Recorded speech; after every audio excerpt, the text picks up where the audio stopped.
Speaking of the dreaded Count Rupert of Hentzau, at that very moment his private jet was touching down at the Zenda International Airport, a long black jet with an especially dastardly-looking crimson H emblazoned on it. Without waiting for the seatbelt light to go off or the tone to go ding, 12 evil men rose ominously from their seats. The one in the first seat moved with the sinuous grace of a panther. His head was shaven except for a long, braided black scalp lock, and there was cruelty in the thin lips framed by his Fu Manchu mustache.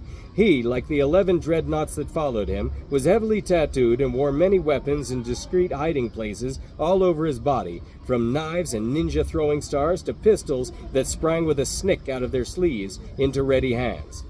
They were the demons that Hentzau kept on a leash, and he was Zaporavo, their captain.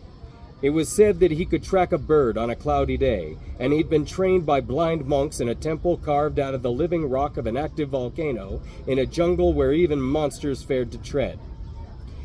In martial arts there was no equal in all the world because no one who'd ever challenged him had survived.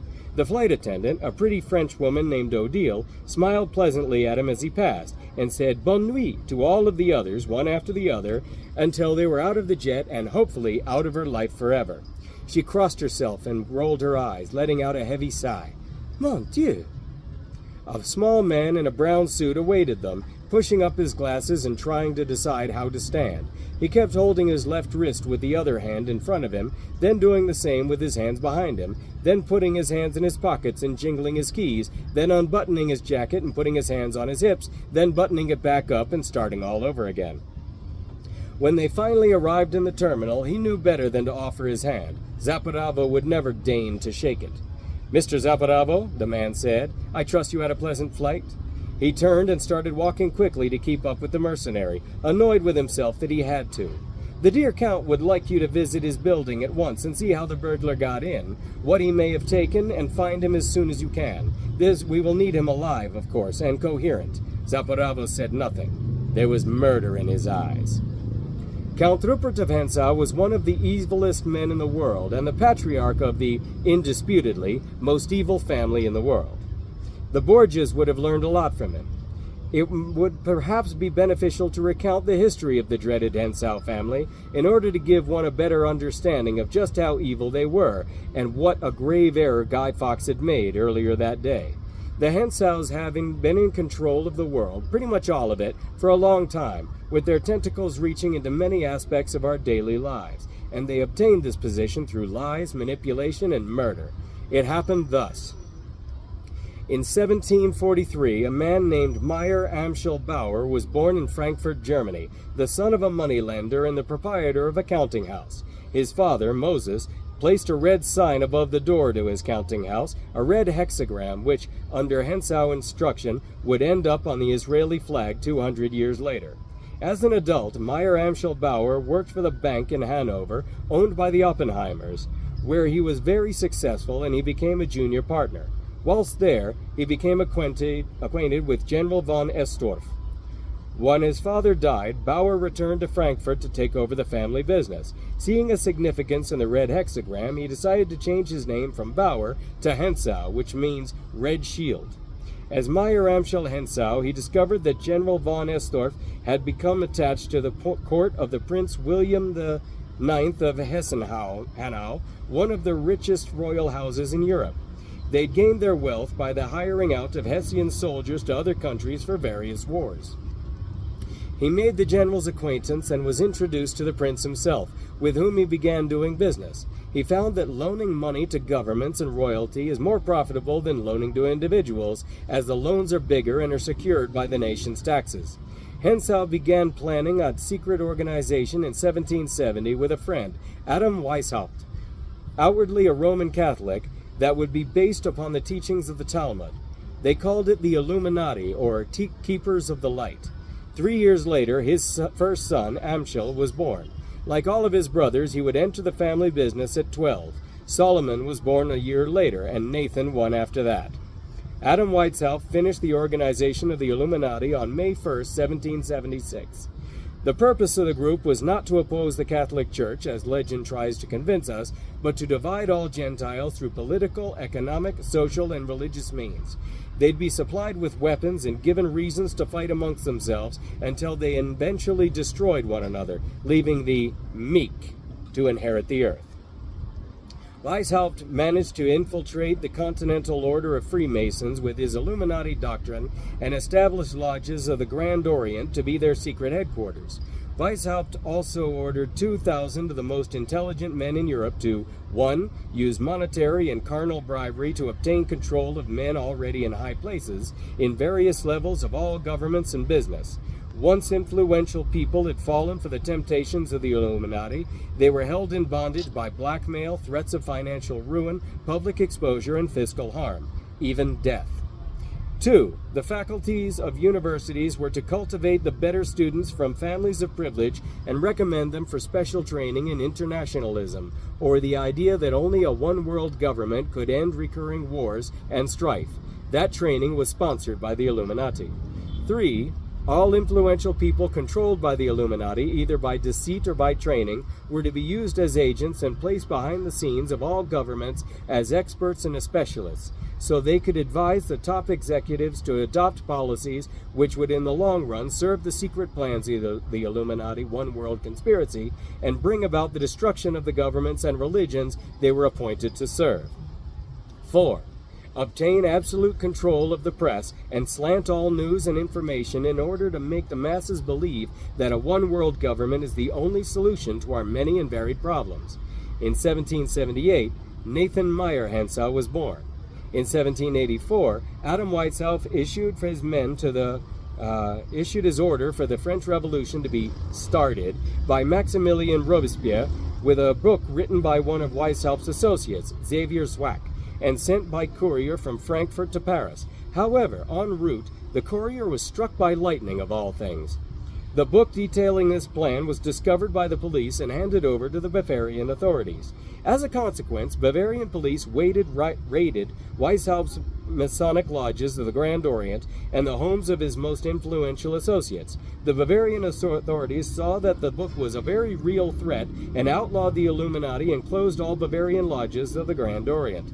The next year, Meyer Amschel Hensau moved his family into a 5-story house in Frankfurt, which they shared with the Schiff family, and the year after that, the Bavarian government published the details of the Illuminati plot in a document entitled Original Writings of the Order and Sect of the Illuminati. They then sent this document to all the heads of church and state throughout Europe, but sadly, their warning was ignored. In 1788, Kalman Meyer Hensau was born. Due to the European ignorance of the Bavarian government's warning, the Illuminati's plan for a French Revolution succeeded the following year. This revolution was a banker's dream, as it established a new constitution and passed laws forbidding the church from levying tithes, and removed its exemption from taxation. Meyer Amschel Hensau is quoted as saying, "Let me issue and control a nation's money, and I care not who writes the laws."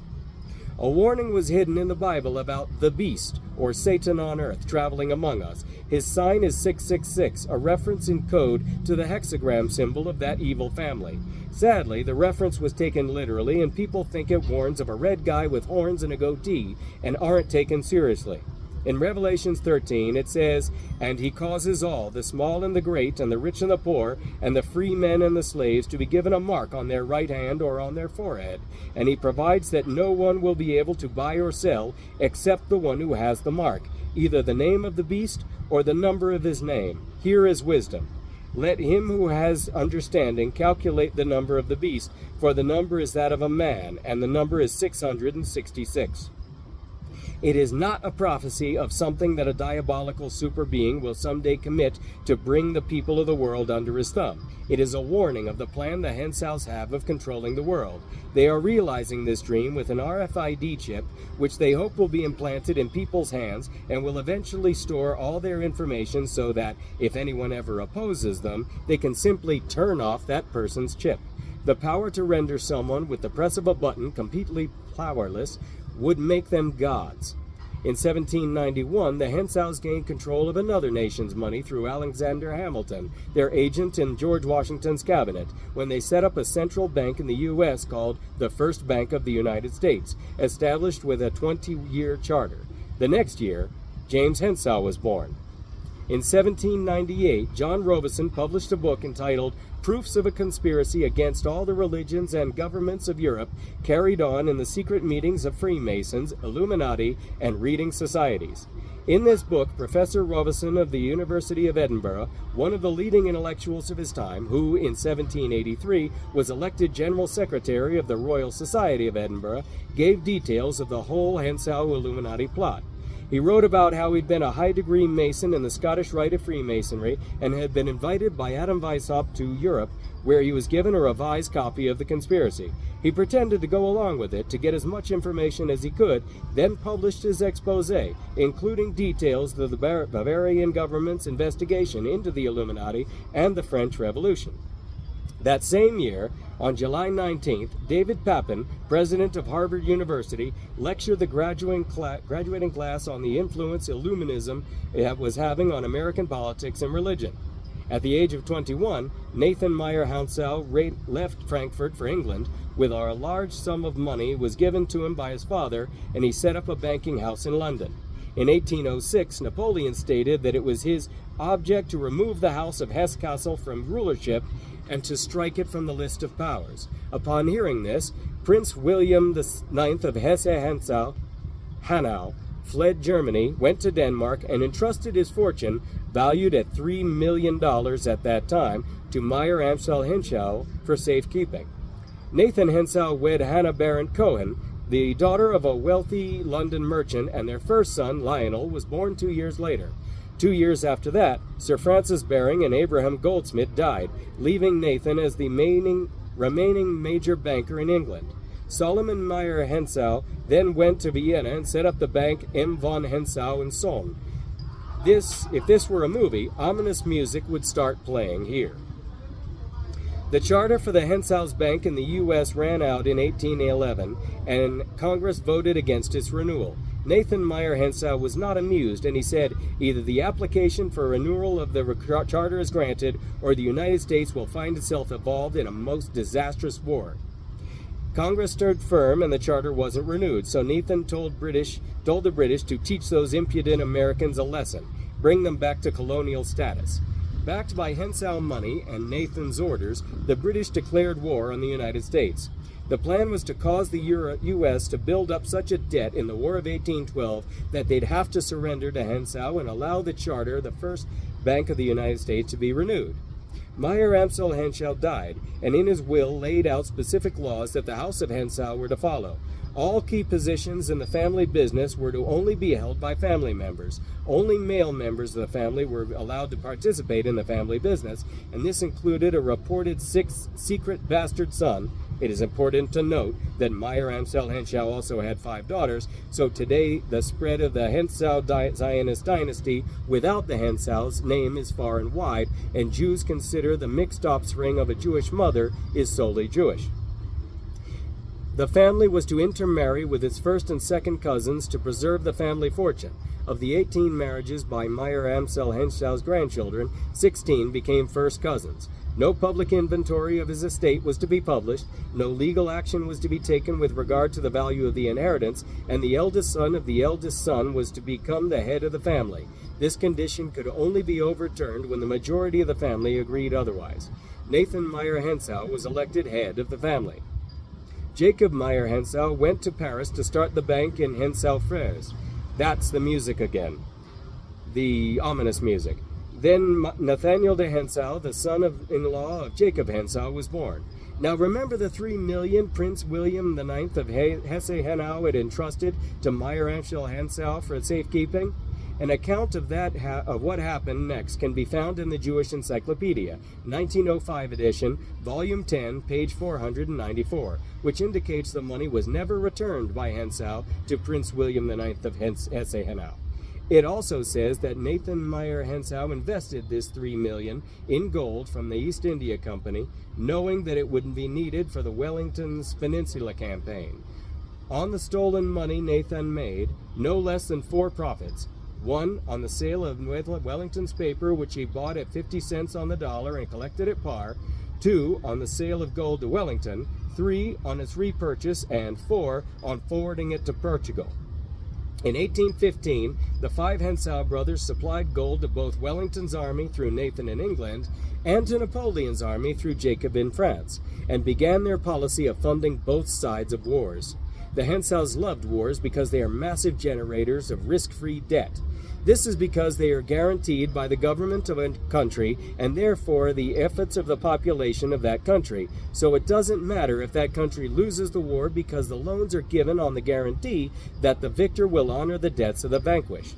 Whilst the Hensaus were funding both sides of that war, they used the banks they had spread out in Europe to set up an unrivaled postal network of secret routes and fast couriers. The post carried was to be opened up by these couriers and their details given to the Hensaus, so they always were one step ahead of current events. Furthermore, these Hensau couriers were the only merchants allowed to pass through the English and French blockades. They kept Nathan Hensau up to date with how the war was going, so that he could use that intelligence to buy and sell from his position on the stock exchange. One of Hensau's couriers was a man named Rothworth. When the Battle of Waterloo was won by the British, Rothworth took off for the Channel and was able to deliver this news to Nathan Meyer Hensau a full 24 hours before Wellington's own courier. At that time, British bonds were called consols, and they were traded on the floor of the stock exchange. Nathan Meyer Hensau instructed all his workers on the floor to start selling consols. That made all the other traders believe that the British had lost the war, so they started selling frantically. The consols plummeted in value, and then Nathan Meyer Hensau discreetly instructed his workers to purchase all the consols they could lay their hands on. When the news came through that the British had actually won the war, the consols went up to a level even higher than before the war ended, leaving Nathan Meyer Hensau with a return of approximately 20-to-1 on his investment. This gave the Hensau family complete control of the British economy, now the financial center of the world following Napoleon's defeat, and forced England to set up a new Bank of England, which Nathan Meyer Hensau controlled. Interestingly, 100 years later, the New York Times ran a story reporting that Nathan Meyer Hensau's grandson had attempted to secure a court order to suppress publication of a book with this insider trading story. He claimed the story was untrue and libelous, but the court denied the request and ordered the family to pay all court costs.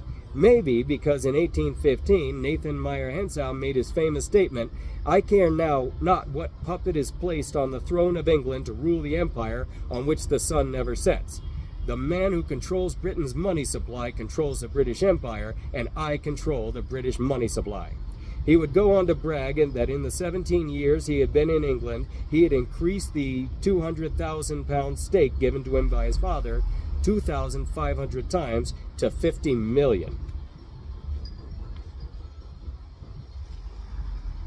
The Hensaus also used their control of the Bank of England to replace the method of shipping gold from one country to another, instead using their banks spread across Europe to set up a system of paper debits and credits, the banking system of today. By the end of that century, a period known as the Age of the Hensaus, it is estimated that the Hensau family controlled half the wealth of the world.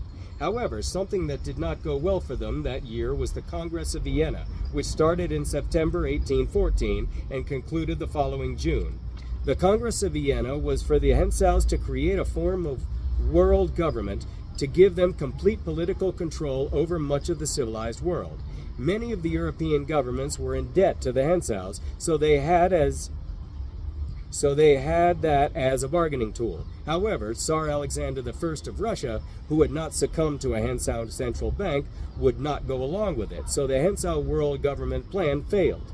Enraged, Nathan swore that someday he or his descendants would murder Tsar Alexander I's entire family. He was true to his word. 102 years later, Hensau-funded Bolsheviks would carry out that promise. In 1816, the American Congress passed a bill permitting yet another Hensau-dominated central bank, which gave the Hensaus control of the American money supply again.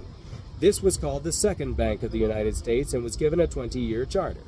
The British war against the U.S. ended with the deaths of thousands of British and American soldiers, but the Hensaus got their bank. That was the price of saying no.